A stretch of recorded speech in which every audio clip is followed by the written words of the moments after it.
ساتوی پسرو وینو دا د شهیدانو کور دا د باتورانو کور دا د باتورانو کور دا د باتورانو کور دا د باتورانو کور ساتوی پسرو وینو دا د شهیدانو کور دا د باتورانو کور دا د باتورانو کور دا د باتورانو کور دا د باتورانو کور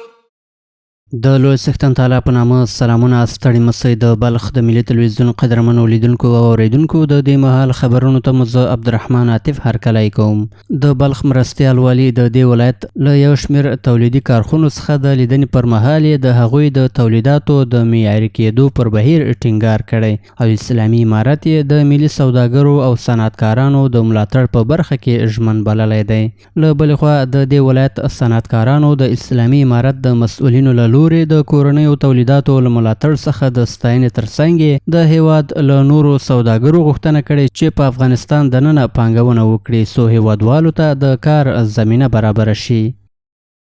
د بلخ ولایت مرستیال والي له مل پلاوي سره یو ځای د دې ولایت له 5 تولیدي کارخونو لیدنه او څارنه وکړه. نوموړي له کارخونه لرونکو سره د لیدنې پر مهال یې د هغوی د فعالیتونو بهیر د ښاریانو د اړتیا وړ توکو د تولید په برخه کې د پام وړ وباله او زیاته کړه چې اسلامي امارت د کورنیو تولیدونکو د ملاتړ په برخه کې ژمن دی.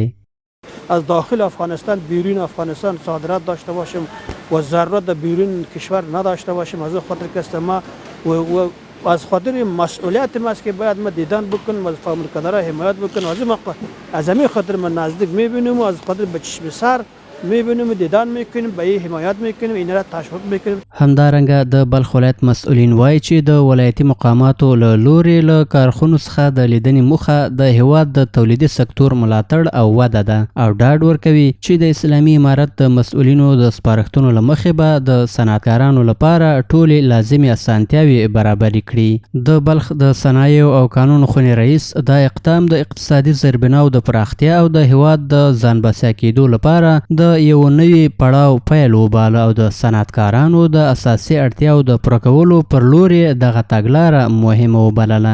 ما در بسیار بخش این چی بود که توجه مقام ولایت بلخ و معاون صاحب مقام ولایت بلخ بود که فعلا انشالله در سطح افغانستان در ولایت بلخ صنعت بسیار در حالت رشد قرار داره و در بسیار بخش انشالله ما در خودکفایی میرسیم. این توجه خاصی و مسئولین امارت اسلامی و بالخصوصا معاون صاحب مقام ولایت بلخ است که از فابریکه‌دار از صنعتکار از نزدیک دیدن میکنه. له بلې خوا د بلخ یو شمېر کارخونه لرونکي د اسلامي امارت د مسؤلینو له لوري د کورنیو تولیدونکو ملاتړ ستایي او ټینګار کوي چې نور ملي سوداګر دې هم په هیواد دننه پانګونه وکړي او د ځوانانو لپاره د کاري فرصتونه برابر کړي.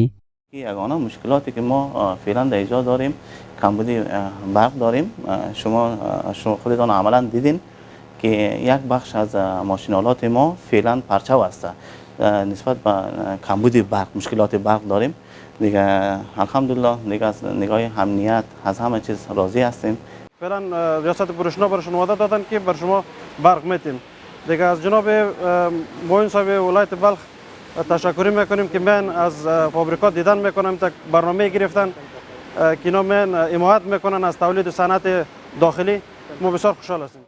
د یادونې وړ ده چې په بلخ ولایت کې شاوخوا 1200 تولیدي کارخونې فعالیت کوي چې د 122 ډوله توکو په تولید سره د دې ولایت مارکیټونه تر ډیره بریده ځان بسیا کړي.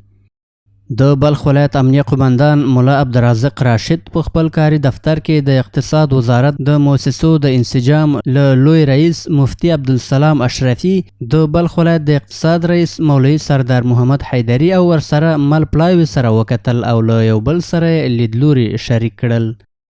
د بلخ امنیه قومندان په خپل کاري دفتر کې د اقتصاد وزارت د مؤسسو د انسجام لوی رئیس مفتی عبدالسلام اشرفي او د بلخ د اقتصاد رئیس مولوي سردار محمد حیدري او ورسره مل پلاوي سره وکتل. په دې لیدنه کې دواړو لورو د بلخ ولایت د عمومي امنیتي وضعیت د کورنیو او بهرنیو مرستندویه بنسټونو د رول او فعالیتونو د امنیتي بنسټونو او مؤسسو ترمنځ د لا ډېرې همغږۍ او همکارۍ د رامنځته کولو څرنګوالي د نافذه قوانینو په چوکاټ کې د فعالیتونو د ترسره کېدو، د پروژو د تطبیق په بهیر کې شفافیت په پام کې نیول او همدارنګه خلکو ته د خدمتونو د پراختیا او ښه والي لپاره د لازمو فرصتونو د برابرولو په اړه هر اړخیزه بحث او لیدلوري سره شریک کړل. د بلخ ولایت امنیه قومندان د مرستندویه مؤسسو له هڅو او خدمتونو څخه د هرکلي ترڅنګ د قانون پر حاکمیت او د اصولو او مقرراتو پر مراعات ټینګار وکړ او ډاډ ورکړ چې د بلخ ولایت امنیه قومنداني به د عمومي امنیت د تامین، د ثبات د ساتنې او د مؤسسو د مشروع قانوني او شفافو فعالیتونو د ملاتړ په برخه کې خپل همکاري په دوامدار او اغیزمن ډول ترسره کړي. همدارنګه د اقتصاد وزارت د مؤسسو د انسجام لوی رئیس او د بلخ ولایت د اقتصاد رئیس د امنیتي بنسټونو له همکارۍ څخه په مننې سره د اصولو د رعایت په چارو کې د شفافیت او له اړوندو ادارو سره د نږدې همغږۍ په برخه کې د مؤسسو پر ژمنتیا ټینګار وکړ او هیله یې وښوده چې دا ډول ناستې به د همکارۍ د پیاوړتیا او د بلخ ولایت خلکو ته د لا غوره خدمتونو د وړاندې کولو لامل وګرځي. د بلخ ولایت په شورتپې ولسوالۍ کې د 110 لوبغاړو په ګډون د کورش سیمهیزې سیالۍ ترسره شوې. دغه سیالۍ د بلخ ولایت د اولمپیک بدني روزنې او سپورت ریاست د کورش فدراسیون د استازولۍ په نوښت د دې ورزشي رشتې د ودې او دودیزه کولو په موخه د یوې شپې لپاره تنظیم شوې وي چې په بریالیتوب سره پای ته ورسېدې.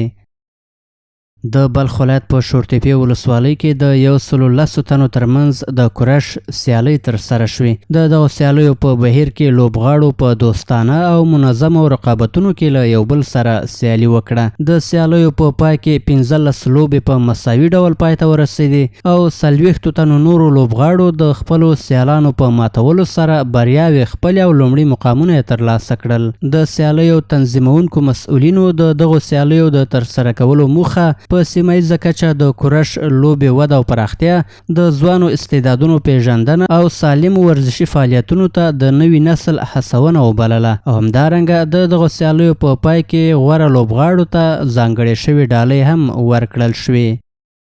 د بلخ د ملي تلویزیون قدرمنو لیدونکو او اوریدونکو دا د دې مهال خبرونه تر بیا ښه وخت. د الله په امان.